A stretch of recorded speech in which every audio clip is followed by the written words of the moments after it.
Maulama wameeleza mwanadamu anapokosea, mawaidha kama haya yakamfikia akataka kutubu, basi afate nukta zifuatazo.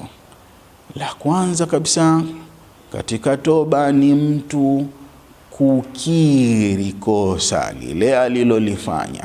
Hiyo ndiyo nukta ya kwanza.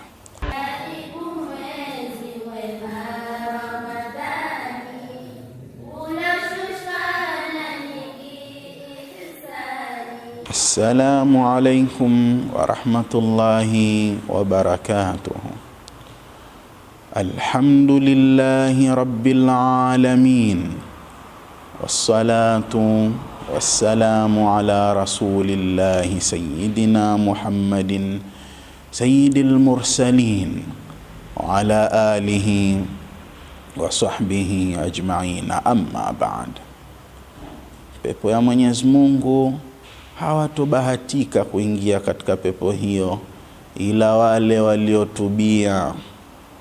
Leo tukiwa tupo ndani ya mwezi mtukufu wa Ramadhani, mwezi wa toba, mwezi wa maghfira, katika kipindi cha leo tutaelezea kwa mukhtasari toba ndani ya mwezi mtukufu wa Ramadhani. Jambo la kwanza, toba ni nini?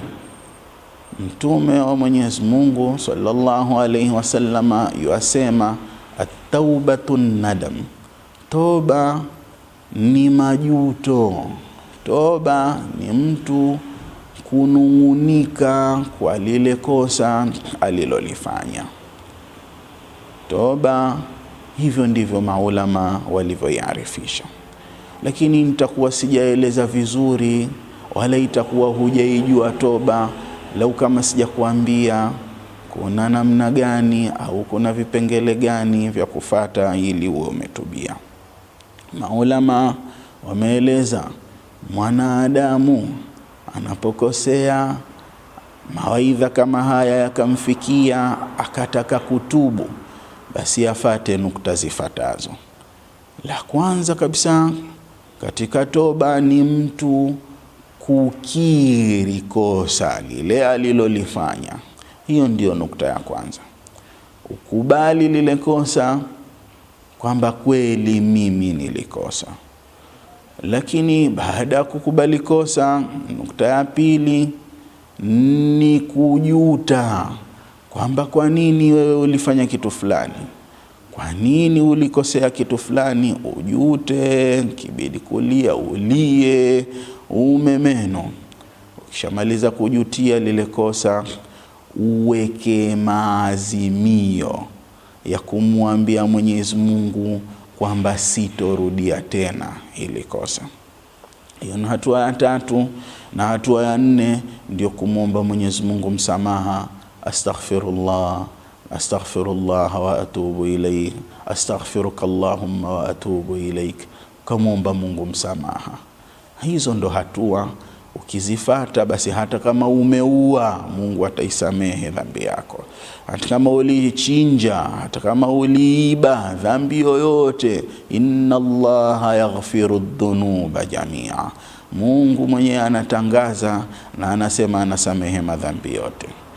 Na maulama wakaongeza nukta ya mwisho kwamba lau kama dhambi hiyo uliyoifanya iko connected na mali ya mtu au haki ya mtu, labda ni pesa au labda ni kitu fulani ulimdhulumu mtu, basi ili ikamilike kwa dhambi ya sampuli hiyo ni urejeshe kile ulichokidhulumu kwa yule uliomdhulumu. Hivyo hiyo ndiyo toba kwa ufupi na kwa uchache sana. Sasa basi ndani ya mwezi mtukufu wa Ramadhani, Mtume Muhammad sallallahu alaihi wasallama anatueleza kwamba huu ndio muda mzuri wa kutubu, kwa sababu anasema wa Ramadhanu ma baina Ramadhan.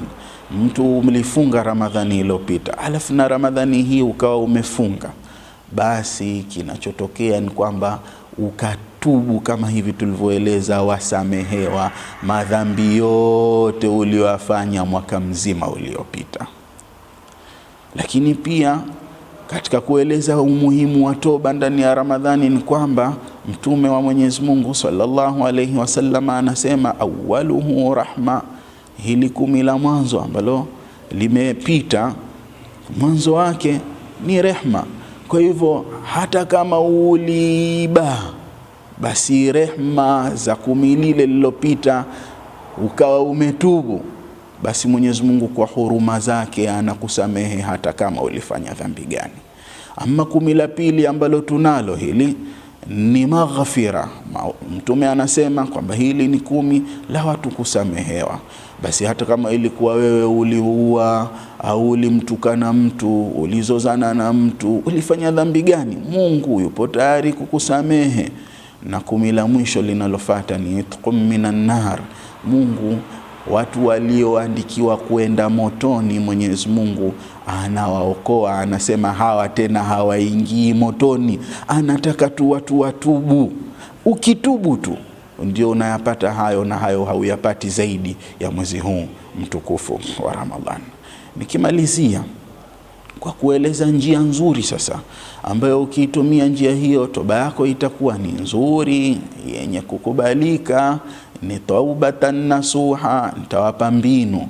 Nunua daftari, liandike daftari hilo toba yangu ndani ya mwezi wa Ramadhani. Ukishaliandika hivyo, ukurasa wa kwanza kila siku ambayo umefunga asubuhi, waandika mimi nilifanya dhambi fulani. Iandike hali ya kuwa walitizama mwenyewe daftari hilo, asilione mtu, ni wewe na Mungu wako. Siku fulani kabla ya Ramadhani niliiba, andika. Siku fulani nilimtukana mtu, andika hata lilotusi. Alafu unapomaliza kuftari jioni, karatasi ile ulioandika yale madhambi uliyofanya, ichane karatasi ile chwa. Alafu sema mimi sirudi tena. Kesho unarudia ukurasa wa 2, kesho kutwa ukurasa wa 3, mpaka daftari lote walimaliza, unakuwa hauna dhambi hata moja. Mwenyezi Mungu tukubalie toba, na naomba Mungu uturuzuku, uruzukna qabla al-mauti tauba. Mruzuku kila mmoja kabla ya kufa toba, wa inda al-mauti shahada, na wakati tunakufa tujalie Mungu tutamke shahada, wa baada al-mauti janna, na baada ya kufa Mungu sote tuingize peponi. Wa sallallahu wasallam ala sayyidina Muhammad wa ala alihi wa sahbihi ajma'in, walhamdulillahi rabbil alamin.